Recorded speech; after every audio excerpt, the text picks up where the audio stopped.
Graça e paz, irmãos, tudo bem? Não era o anjo que estava tocando não, viu, irmãos? Nós gravamos, eu gravei a guitarra anteriormente para que pudéssemos ter durante o culto. Bendito seja Deus, bem-vindos a todos. Abra sua Bíblia no livro de Malaquias, capítulo 3. Nós vamos ler a partir do verso 13. Nesses 12 anos de Link Church, isso tem sido uma constante que muito me alegra, que é, sem ninguém falar com ninguém, perceber que Deus dirige os corações de quem ministra o louvor, do Edu que traz a palavra, de modo que tudo parece conspirar para a mesma direção. E isso é obra do Espírito. E eu louvo a Deus por isso, porque nós realmente não combinamos nada. Mas as coisas acontecem porque o Senhor é o mesmo, é quem guia. Então, Malaquias 3, 13, 18, diz assim: Vocês têm dito palavras duras contra mim, diz o Senhor. Ainda assim perguntam: o que temos falado contra ti? Vocês dizem: é inútil servir a Deus. O que ganhamos quando obedecemos aos preceitos e ficamos nos lamentando diante do Senhor dos Exércitos? Por isso, agora consideramos felizes os arrogantes, pois tanto prosperam os que praticam o mal, como escapam ilesos os que desafiam a Deus. Depois, aqueles que temiam o Senhor conversaram uns com os outros e o Senhor os ouviu com atenção. Foi escrito um livro, como memorial na sua presença, acerca dos que temiam o Senhor e honravam o seu nome. No dia em que eu agir, diz o Senhor dos Exércitos, eles serão o meu tesouro pessoal. Eu terei compaixão deles, como um pai tem compaixão do filho que lhe obedece. Então vocês verão novamente a diferença entre o justo e o ímpio, entre os que servem a Deus e os que não servem. Vamos orar mais uma vez. Pai, obrigado pela singeleza do culto, obrigado por esse lugar quente que nos abriga. Obrigado porque tudo isso vem do Senhor. Nós não merecemos. Ainda mais quando pensamos em tantas pessoas, em tantos servos teus, em tantas crianças, nesse exato momento, expostos ao frio, expostos ao clima, não tendo o que fazer, mas que permanecem glorificando o teu nome. Então, diante disso, Pai, tudo que pedimos é que possamos honrar a Tua palavra com ação, aproveitando o mais que o Senhor tem nos dado pela Sua misericórdia. Que isso seja a nossa verdade nesta noite ao ouvirmos Tua palavra e respondermos a ela. Em nome de Jesus. Amém e amém. Malaquias profetizou, foi voz de Deus, provavelmente na mesma época que Neemias, o copeiro do rei, liderava a reconstrução dos muros e a restauração da espiritualidade em Israel, em Jerusalém. E por que é importante mencionar esse paralelo? O de um profeta e de um líder. Porque um líder aponta o caminho, a direção, ele diz: follow me, sigam-me. Enquanto que o profeta fala: assim disse o Senhor. Então nós temos no movimento da fé esses dois elementos. Alguém que diz: me siga, e tem que haver alguém que diga: assim disse o Senhor. Na dinâmica da Igreja de Cristo, isso acontece, no mínimo, todas as vezes que abrimos a palavra de Deus. Porque a palavra de Deus é a maior profecia viva que nós temos. A palavra de Deus, nós só precisamos compreendê-la. Nós não precisamos colocá-la em julgamento, porque acreditamos que ela é, que ela seja, que ela manifesta a vontade e a voz de Deus. Então, o contexto de hoje, nós temos o profeta e o líder. E ambos, homens de Deus, tentavam trazer o povo para uma espiritualidade mais fervorosa. Então, Neemias enfrentou, durante o retorno do povo, durante a restauração de Jerusalém, os mesmos dramas que Malaquias enfrentou, profetizando de maneira focalizada, mas também de maneira geral, porque a profecia, onde quer que ela fosse escutada, a pessoa poderia ouvir e entender aquilo como voz de Deus, assim como eu e você hoje abrimos os livros proféticos e tentamos entender os conceitos que estão ali. Certo? Nós não lemos profecias na Bíblia dizendo simplesmente isso aqui era para aquele povo e não serve nada para a gente, não. Nós tentamos entender o mecanismo, sim, histórico, naquele momento Deus estava falando aquilo, mas existe o mesmo componente na minha vida e na sua vida, no meu tempo histórico. Então, os dramas que estes dois homens enfrentavam são os dramas que qualquer grupo de pessoa enfrenta, em qualquer lugar, em qualquer geografia. Qualquer grupo de pessoas ou qualquer indivíduo que está caminhando para ter uma maturidade na sua espiritualidade, enfrentará os mesmos dramas que o público de Neemias e que o público de Malaquias enfrentava. Então, nós percebemos que, se eles estavam numa mesma época, eles estavam enfrentando um comportamento coletivo. Eles enfrentavam uma época histórica e naquela época alguns pecados eram reincidentes, eram a praxis daquele momento. Deixa eu te falar alguns deles. Nós sabemos que na cultura de Israel, mandada por Deus, eles deveriam oferecer sacrifícios. Nós sabemos que essa cultura de sacrifício é muito difícil para a gente entender, né?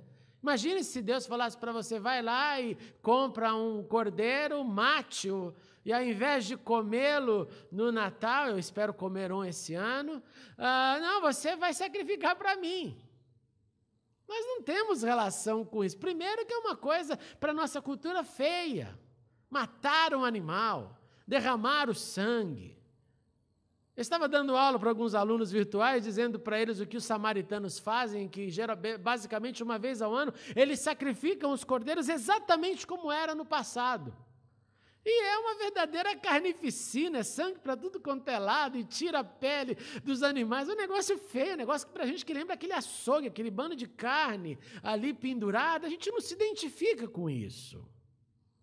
Mas naquela época, levar o seu sacrifício até Deus, primeiramente, o ponto áureo desse movimento significava estar ou entrar em relacionamento com alguém. Era quase como para nós, diante do homem ou da mulher amada, principalmente acho que para homem para sua mulher amada, leve o seu buquê de flores, esperando o quê? Quem já levou flor para sua esposa, para sua namorada? Qual que era a sua expectativa? Era que aquilo colocasse você mais perto dela, é óbvio. Você não leva uma flor querendo afastamento. A única flor que é dada em afastamento é no funeral. É interessante isso, né? Que você leva a flor para se aproximar de alguém e você leva a flor para se despedir de alguém. Então, para a gente, a flor funciona como esse objeto de presente, de que torna envolvido. Naquela época era o sacrifício. Mas o sacrifício não podia ser qualquer um. E aqui está uma das provas daquele ato de Jesus quando entra no templo e remove os cambistas, remove as pessoas que estavam fazendo comércio ali. Primeiramente, porque ali não era o local apropriado, a casa de Deus. Segundo, porque se fosse colocar aquilo que eles estavam ali vendendo debaixo do crivo da lei, não eram os animais certos para a ocasião certa também. Então ele deveria separar o seu melhor animal ou comprar o seu melhor animal e ir entregar a Deus. É desse comportamento que vem toda a teologia que hoje nós temos como ideia, que é que nós devemos dar a Deus o melhor.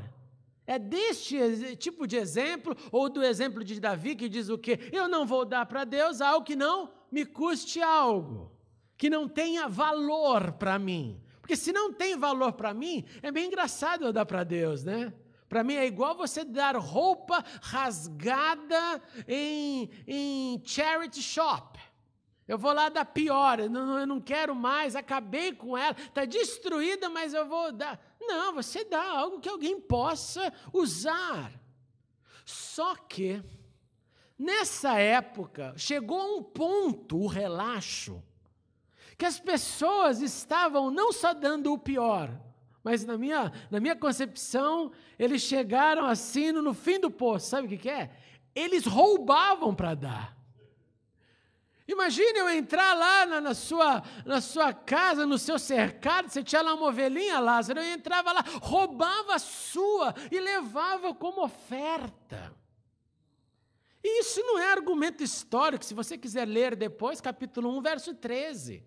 Anotem para você ler depois. É Deus falando, eu não aguento, vocês têm coragem de me dar um sacrifício roubado. Vocês cometem um crime e vêm entregar para mim, que absurdo é esse? Esse é um dos temas. Deus falando, não tem nada a ver esse pedido, porque sacrifício, oferta de sacrifício era um ato de chegar perto, se envolver num relacionamento com alguém. Você não pode se atar um relacionamento com alguém a partir de um dano que você causou numa pessoa roubando a sua posse.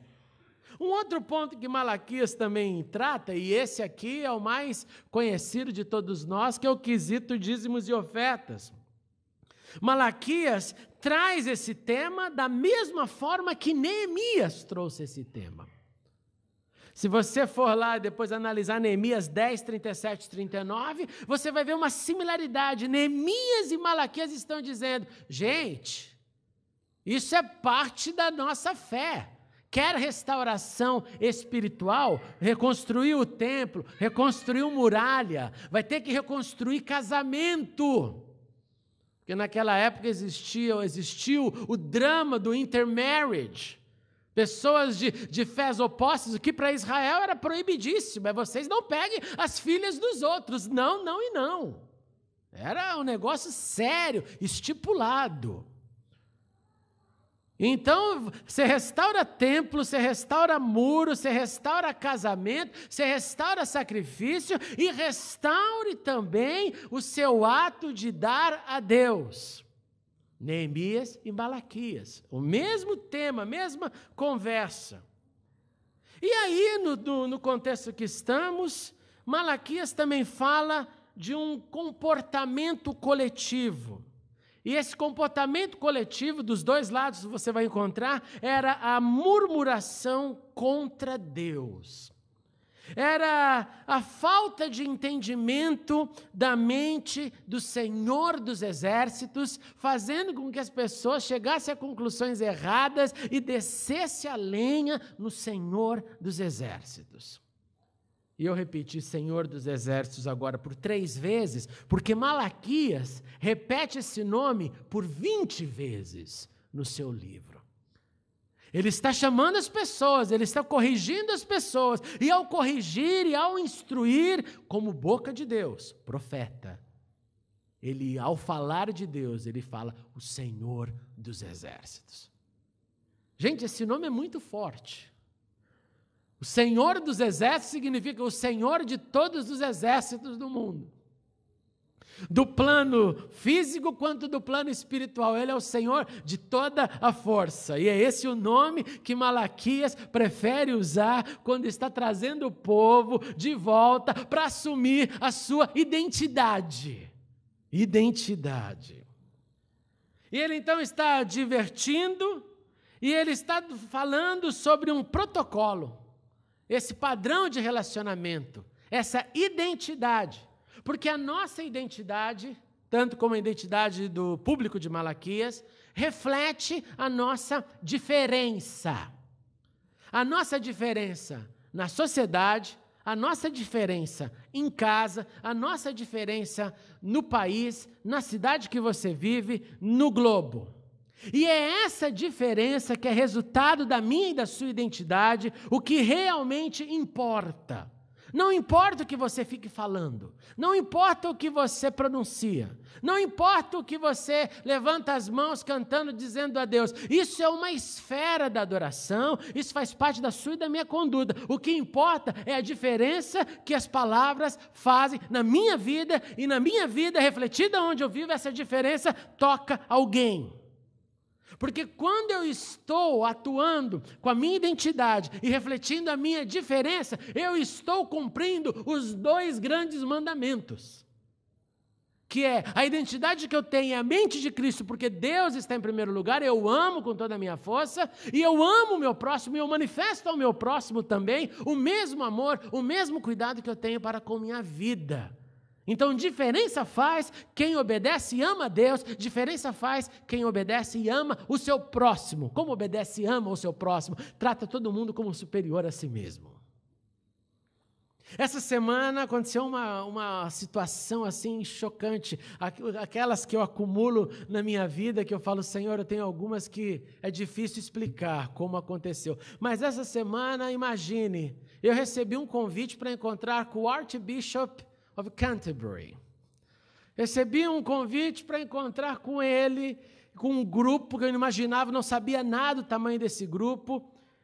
E eu fui, me encontrei, cheguei lá na sala, não tinha 20 pessoas, eu fiquei assim, falei, meu Deus, o que está acontecendo aqui? Mas essa reunião, ele chamou algumas pessoas, não sei por que ele me chamou, mas eu acho que só Deus tem essa resposta. Mas ele queria compartilhar qual que é a sua visão sobre o papel dos cristãos na sociedade hoje e daqui para frente. E nas palavras do arcebispo, descobri essa palavra em português, achei chocante. Você sabe como que é Archbishop of Canterbury em português? É chocante, é arcebispo da Cantuária. Descobri então nas palavras do arcebispo da Cantuária que nós devemos ser, a visão dele para de agora em diante, é sermos reconciliadores vivos. Que nós devemos promover paz, reconciliação em qualquer lugar, para não dizer em todos os setores da sociedade. E então tem um movimento agora na Inglaterra, e nós vamos, se Deus quiser, celebrar isso ano que vem, que se chama Workplace Sunday. O que é o Workplace Sunday? Já que nós temos 1,5 milhões de pessoas que vão na igreja regularmente, em outras palavras, pessoas comprometidas com Deus, com o corpo de Cristo, esse 1,5 milhão de pessoas tem um ministério aonde esteja. Tem um ministério no seu trabalho, e nós precisamos acordar para isso, porque é no meu trabalho onde eu posso exercer o meu maior ministério semanal. O teu ministério na igreja é bom e é necessário, mas ele é pequeno demais. Ele é uma fração do seu tempo e do meu tempo. É necessário, precisa, porque senão o mecanismo do encontro coletivo não funciona. Então nós precisamos. Por quê? Porque a tradição não. Porque é ordem de Jesus que permaneçamos juntos, que aprendamos juntos. A igreja primitiva nasceu em unidade. Não nasceu, eu estou na minha vida agora, eu conheço Deus, eu para cá, não quero me relacionar com ninguém. Não dá, isso não é bíblico. Isso não é bíblico. Por isso essa palavra da moda, os desigrejados, é um modelo não bíblico. Não é um modelo bíblico. O modelo bíblico é corpo de Cristo, igreja, gente juntos. Não estou falando de prédio, estou falando de gente que anda junto, que aprende, que reparte o pão, que celebra a ceia, que aprende a palavra, e como o Edu já nos falou, que celebra os feitos do nosso Deus. E ele estava lá então dizendo isso, olha, a reconciliação viva pode transformar o mundo. Quando ele falou isso, eu fiquei chocado, eu fui conversar, falei, que coragem você tem para falar isso? Usei esse termo. Que coragem você tem para dizer isso? Que living reconciliation can transform the world. E essa é a grande verdade do Evangelho. Reconciliação viva faz quem tem uma identidade coerente, e aí ele faz diferença onde ele está, então ele promove reconciliação em qualquer cenário. Ele é pano quente, ele é paz, ele não é inferno. Você tem amigos assim no trabalho que são a galera do inferno? Assim, se o chefe faz alguma coisa, já começa um motim, a galera do inferno. Está vendo esse cara? Não, também não vou fazer mais direito. Não vou fazer, porque ele vai dar acesso à galera do inferno. Não consegue ver? Não, eu vou fazer o certo porque é meu trabalho e ponto final. Eu vou fazer certo porque fazendo certo, eu glorifico o nome de Cristo. Eu não quero saber quem faz errado. Quem faz errado não me interessa. Na verdade, eu quero distância de quem faz errado. Se eu não puder influenciar quem está do meu lado, no meu local de trabalho a fazer o certo, eu quero distância. Primeiro eu quero aproximação. Vamos fazer o certo. Vamos fazer o certo. Ah, não quero. Então tchau. Então tchau. Eu não vou ficar do seu lado. Porque isso é participar do escárnio. Então, reconciliação viva tem a ver com assumir uma identidade e promover uma diferença. E essa reconciliação e essa diferença acontece com a natureza, com todo o drama da ecologia. Essa reconciliação acontece com pessoas, com seres humanos em todo o planeta. Porque o ser humano inicialmente precisa de reconciliação com o seu Criador. Depois ele precisa de reconciliação com o seu próximo. Você está entendendo a profundidade do negócio? Deus joga para a gente assim, tem 2 mandamentos, o Deus e o próximo. Só que é complicado para a gente entender isso. Para um pouquinho e se pergunte, se o homem tivesse reconciliação plena com o seu próximo, qual seria o efeito número 1 no planeta Terra? Seria paz, ausência de guerras, ausência de conflitos, ausência de violência, ausência de roubo, ausência de cobiça do que não é meu. Só para enumerar algumas. Agora, isso só é possível se eu tenho a minha identidade. De modo que o que eu chamei de protocolo no relacionamento com Deus não tem nada a ver com uma agenda burocrática, mas sim com a manifestação da verdade que eu professo na minha vida, com os meus lábios, mas em ação. Eu falo porque a boca fala do que o coração está cheio, mas muito mais que falar, eu vivo, eu sou. E para que desenvolvamos uma mente guiada, meus irmãos e irmãs, pela mente de Cristo, eu preciso alinhar o que eu penso com o que eu faço. É a mente de Cristo em mim, manifestada no corpo físico. É o que eu penso, que vem do Senhor, que faz eu agir de acordo. E quando essa sintonia é plena, gente, eu confio mais nele. Quando essa sintonia é plena, ele me enche. Por ele me encher, a diferença é maior. Quando essa sintonia é menor, se transforma num esforço ser diferente. Porque daí eu não tenho nada para dar.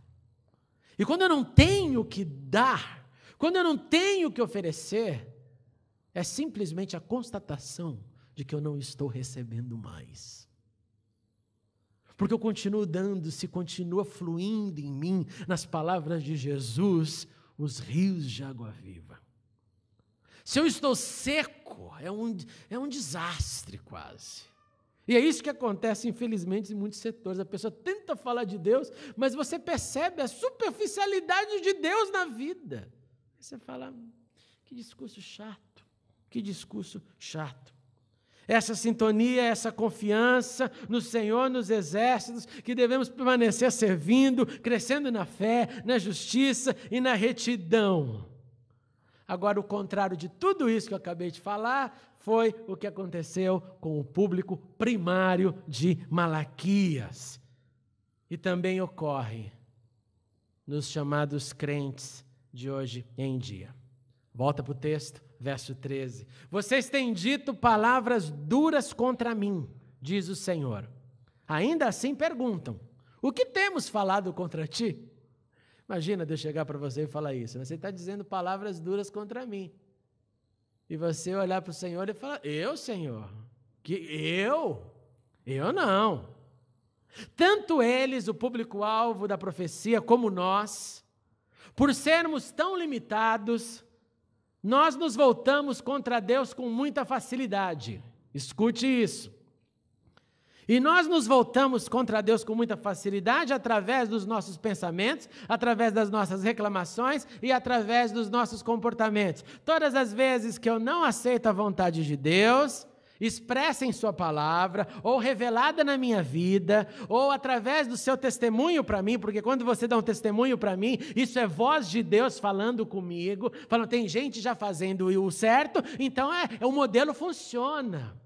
Todas as vezes que eu não escuto, seja a palavra falada, a palavra revelada, a palavra testemunhada, e começo a me rebelar, na prática eu começo a falar ou me voltar contra Deus. E às vezes isso acontece só no pensamento, como talvez no pensamento você pode estar nesse momento se defendendo. Eu não falo contra Deus, não. Eu não falo contra Deus. Se eu levantasse aqui uma dinâmica, uma enquete no início da mensagem, quem fala contra Deus? Ninguém ia querer levantar a mão. Mas eu sou o primeiro a dizer, eu falo contra Deus. O vosso pastor, sim, fala contra Deus. Eu falo contra Deus quando eu não entendo o que Ele não faz. Quando eu não entendo o que Ele não faz, eu falo contra Deus. Eu falo contra Deus quando às vezes não falo, mas faço o que Ele não falou. Aí eu paro, a sanidade volta, eu começo a me lembrar do que Ele já fez, começo a trazer minha memória, minha caminhada, e termino de joelhos pedindo, tem misericórdia de mim. Tem misericórdia de mim, me perdoe, Senhor. Aí eu reafirmo o meu desejo, Senhor, que seja feita a tua vontade, assim na terra como nos céus. Senhor dos exércitos é o seu nome, eu não sou nem um soldado raso, eu sou uma simples criança, tem misericórdia de mim. Portanto, não se volte contra Deus. Seja em gestos, sejam em palavras, em pensamentos, acreditemos, irmãos e irmãs, e perseveremos na certeza de que Ele sabe o que faz. Quem não sabe o que faz são os seres humanos. Toma cuidado quando você usa essa palavra, eu sei o que eu estou fazendo. Toma cuidado. Não, eu sei, tome cuidado. A Bíblia nos ensina a falar, se for da vontade de Deus, se é a vontade de Deus, que seja feita a vontade. Querendo dizer, olha, a vontade dos humanos é muito complexa. Verso 14, Malaquias continua, vocês dizem, é inútil servir a Deus. O que a gente ganha? Obedecendo a Deus, o que a gente ganha? Vamos lamentar, é melhor. Porque tem um bando de arrogante, um bando de gente fazendo errado e dando certo. Não é assim? Tem uma lista de fulanos e ciclanas que estão, a gente diz, eles estão super bem, mas tem uma vida dos infernos, faz tudo errado, vive uma vida maligna.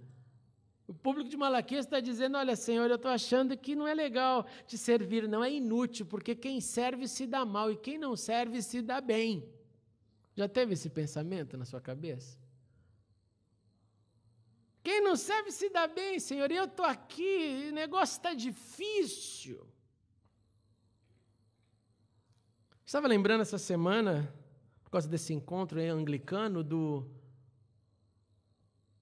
Dom Cavalcante, lá do Brasil.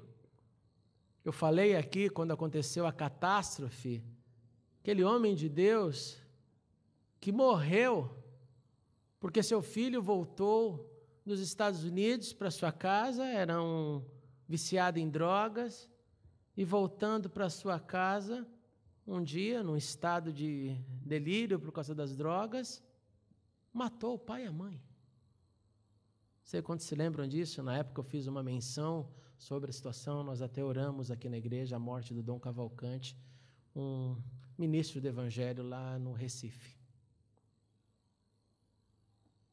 Dá para a gente avaliar um negócio desse? O cara serviu a Deus a vida inteira e terminou esfaqueado pelo próprio filho e junto com a mulher.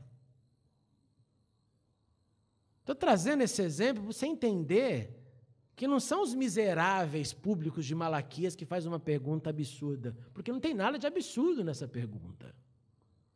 É uma comparação genuína. É uma limitação que nós temos, porque nós queremos analisar tudo aqui, ó. E Deus não analisa tudo aqui. Deus vê de acima. Eu acredito que a incompreensão dos eventos da vida é uma das grandes, se não a maior das armas que o maligno, e também é o desafio interno que eu tenho, que você tem na nossa carne, contra a nossa fé. Toda incompreensão que nós possuímos se torna ou pode se tornar um gigante enorme. Eu não entendo, ou eu não entendi, ou eu não aceitei, ou eu não vejo lógica. Porque em alguns momentos da vida não há lógica.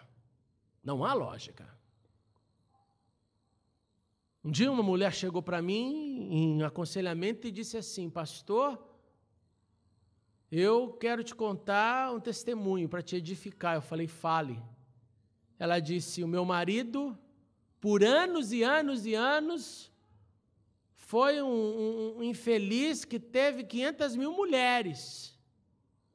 Eu falei: você não conhecia Deus? Por que você ficou com ele? Ela falou: não, eu conhecia Deus já, eu fiquei de cabelo mais de perna, mas como você ficou com ele então? Aí ela disse para mim: eu fiquei com ele porque quando eu quis apertar o botão do acaba aqui, Deus falou para mim: espere. E aí eu obedeci, pastor. E aí eu obedeci. Eu falei: como que você obedeceu? Ele saía, falava que ia sair, pegar a mulherada, voltava para casa, e quando ele voltava eu estava de joelho chorando. Mas quanto tempo durou? Ah, pastor, nem lembro, foram anos. Mas e aí, como você aguentou? O camarada vinha, Deus falava para mim: espera. Qual que é o testemunho, irmã? Qual que é o testemunho, irmã? Aí ela olhou para mim com um olhar tão singelo e disse assim: o testemunho é que hoje eu sou a mulher mais feliz do mundo, porque o meu marido se converteu a Cristo Jesus. E hoje ele vive de joelhos, não só nos pés de Deus, mas nos meus, para fazer todas as minhas vontades, para fazer tudo o que eu quero, porque eu esperei, pastor. Mas isso não é regra, irmãos. Isso não é regra, isso não é conselho. Então, irmã, se teu marido estiver pulando a cerca, espere. Nada disso, nada disso. Pelo contrário, se você viesse pedir aconselhamento, eu ia falar assim: vamos tentar um acerto? Vamos, se acerto, se não acerta, vamos acabar com esse negócio. Mas há momentos que Deus fala contra a lógica. Contra a lógica. Então não deixa a incompreensão se tornar nesse gigante que abafa toda a tua espiritualidade, porque você não entendeu, porque eu não entendi, porque eu não compreendo, porque eu já tentei, porque o tempo passou, porque não é assim. Os pensamentos de Deus não são os nossos pensamentos, os caminhos de Deus não são os meus nem os seus caminhos. Não deixa a incompreensão te afogar num mar de tristeza, de frustração, e fazer assim com que você vá: olha, Senhor, conclusão é, não vale a pena te servir, porque se dá bem quem faz o errado. Em nome de Jesus, não compare o status, a posição social, o sucesso, até mesmo de quem está lá, das suas comparações, do seu hall de amigos. Não se compare, incluindo os do mensalão, incluindo os do petrolhão, incluindo os safados de Londres, que também fazem de todo jeitinho para atingir o que deseja. Não se compare. Não tem paralelo. A conclusão que nós temos que ter é: nós servimos ao Senhor porque Ele nos serviu primeiro. Nós servimos o Senhor porque Ele nos serviu primeiro com sangue. Nós servimos o Senhor porque Ele nos amou primeiro. Porque sucesso para os da fé não é sucesso terreno. Sucesso é viver e morrer em Deus. Isso é sucesso. Não é o que eu atingi. Deus não está preocupado em eu mostrar para Ele quanto dinheiro eu fiz na terra. Você não vai ter essa pergunta no céu. Quantas posses, você não vai ter esse tipo de conversa. Sucesso é viver e morrer em Cristo. Verso 16, depois aqueles que temiam ao Senhor conversaram uns com os outros. Olha que lindo, olha o shift, olha a mudança no tom. Tudo isso é o público ruim, é o público que faz comparação errada. A comparação é: os do mal estão me influenciando. A comparação é: Senhor, eu estou cansado dessa injustiça, é inútil te servir. Senhor, eu estou falando mal contra o Senhor mesmo, porque eu não entendo algumas coisas, aí eu falo o que eu quero. Mas tem aqueles que temem a Deus. E eles conversam uns com os outros, Edu.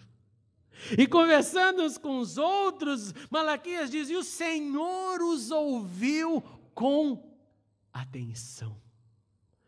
Coisa linda, né? Deus nos ouvir com atenção. Camila às vezes fala: papai, você não está ouvindo. Eu falo: eu estou, filhinha. Eu tenho que parar, olhar nos olhos dela para ela contar. Ela quer atenção. Deus está falando na boca de Malaquias que ouviu com atenção os que conversavam uns com os outros. Os irmãos que conversavam uns com os outros nesse cenário de gente conversando o que não devia conversar. Tinha gente que conversava o que devia conversar. E gente que conversava o que devia conversar era escutado por Deus. E Deus os escutava com atenção. Não só isso, Deus faz um memorial na sua presença, o tal do livro, faz um livro e escreve e mostra e grifa e registra aqueles que honravam o seu nome. Bendito seja Deus, porque os que decidem ao não se dobrar ao canto da terra sempre terão companhia. Não são muitos, mas sempre terão companhia. Nós nunca estaremos sozinhos. Você nunca vai ser tão espiritual que você está sozinho. Sempre vai ter um bando de gente lá que fala: eu também, Senhor. Eu também não me dobro. Eu também, Senhor, quero falar da sua bondade. Eu não quero contaminar com a reclamação, porque se murmuração desse certo, gente, o nosso mundo seria maravilhoso. Se murmurar, reclamar fosse a saída, meu Deus do céu, você imagina? E a gente estaria, nem sei imaginar onde. Ao ponto, então, de Deus expressa esse amor registrando no memorial, num livro, suas atitudes, o que demonstra, amados irmãos, que o Senhor é atento às nossas ações, o Senhor é atento à real identidade que temos. E quando nós temos a identidade real, que faz o que é real e verdadeiro perante Deus, Deus está lá com o ouvido. Opa, estou ouvindo, hein? Eu estou ouvindo, eu estou anotando, eu estou adotando, porque Deus também é galardoador. Ele é galardoador. O incentivo, então, é para que sejamos um povo que compartilha a caminhada, as lutas, e juntos, ao invés de murmurar, vamos celebrar nossa confiança com Ele, vamos celebrar aquilo que nós temos aprendido com Ele. Gente, Grava isso na sua cabeça para nunca mais tirar.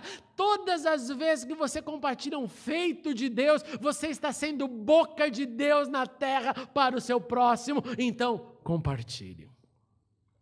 Nós compartilhamos cada besteira, não é verdade? Nós compartilhamos detalhes, eventos, historinhas que nos fazem sorrir.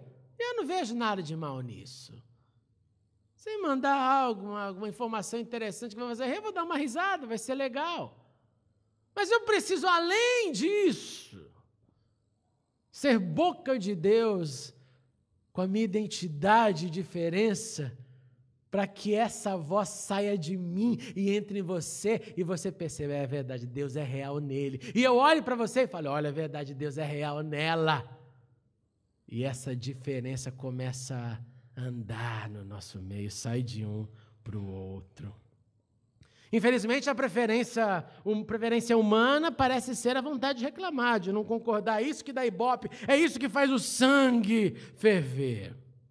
Mas o profeta nos encoraja a temer a Deus, compartilhando temor, ação de quem obedece na comunhão dos santos.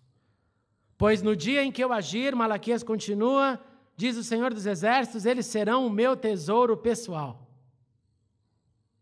Coisa linda. Esses que falam o que devem falar e não falam o canto da terra, vão ser o meu tesouro pessoal no dia em que eu agir. Deus mantém a agenda nas mãos dele, né?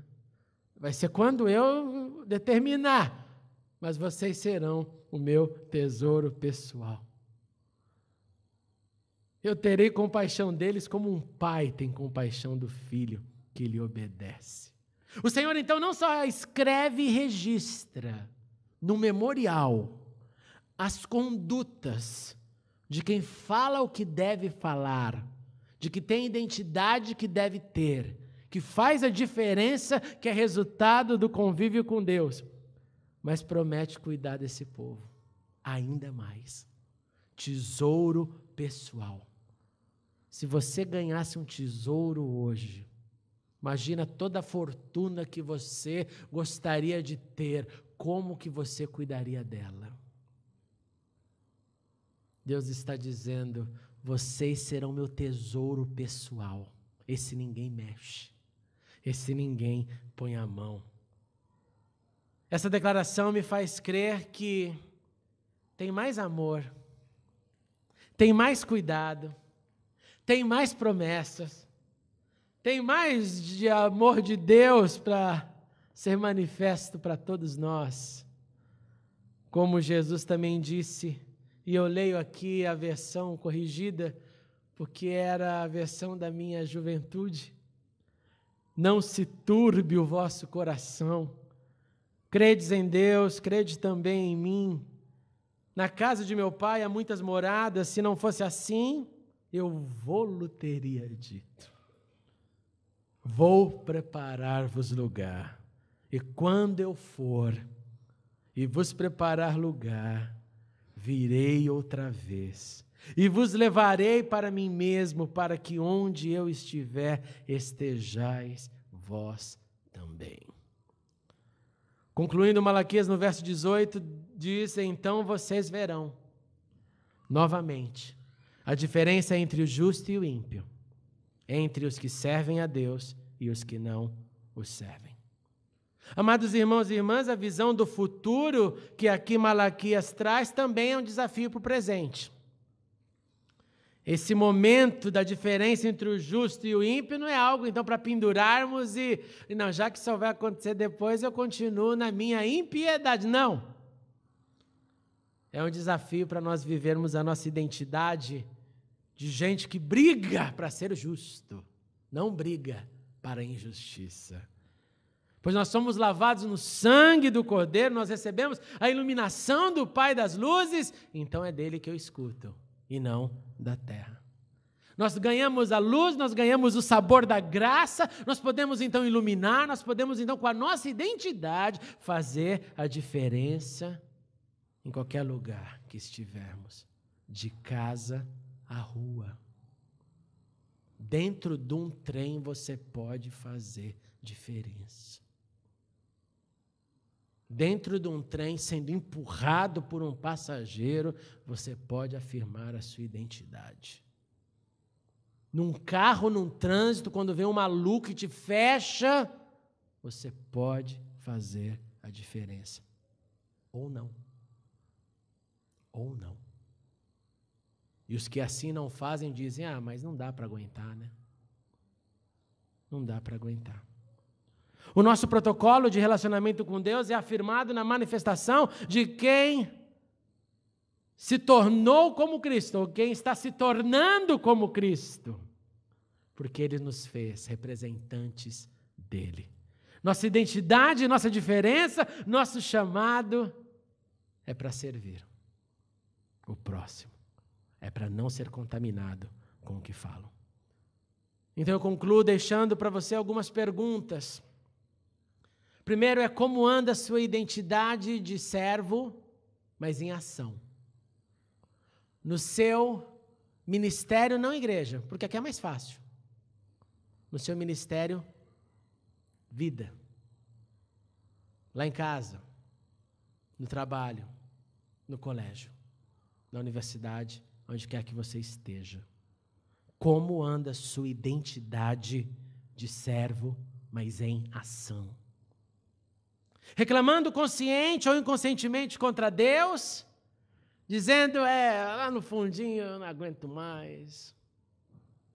Reclamando, dando palavras duras contra Deus, e quando Deus fala, filho, por que você está fazendo isso? Eu não estou fazendo nada, Senhor, estou bonzinho. Como tem sido manifesta a nossa diferença? A minha diferença. No contexto que Deus tem nos colocado.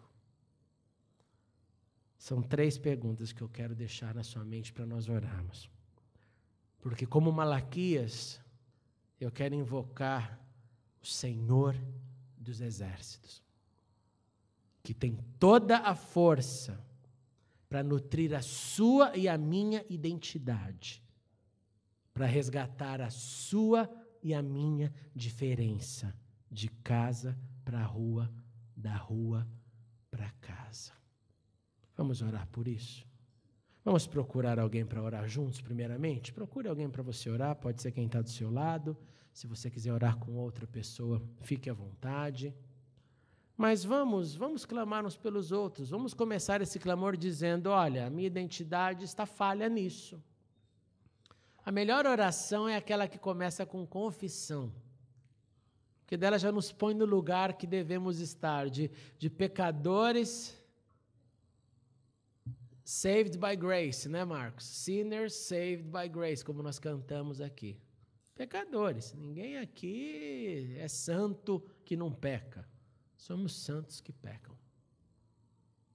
Então vamos começar trazendo, olha, a minha identidade eu acho que está boa, eu acho que está tendo diferença. Ou não, eu acho que às vezes eu tenho atenção, às vezes não. Ou eu acho que se eu me encher mais do Senhor, eu vou transbordar ainda mais. Porque existe também a efetividade da diferença. Como está sendo o efeito da diferença. E não só ser diferente que não contagia. Porque nós somos chamados para ser diferentes que contagiam. Identidade que gera identidade. Discípulo que gera discípulo. Então vamos lá, abre o seu coração, vai lá, pega o seu momento, não se preocupe com nada, põe sua cabeça para funcionar, é o seu momento com Deus. E depois de falar, ore, vamos orar uns pelos outros, tá bom? Faz isso nessa hora. Eu vou tocar uma pequena canção. Muito obrigado por assistir a mensagem. Clique agora em inscreva-se para se cadastrar no canal e ser avisado de todas as novidades. Se você quiser ajudar na divulgação, clique em gostei e adicione o vídeo nos favoritos. Não se esqueça também de conferir as mensagens anteriores. Obrigado e até a próxima.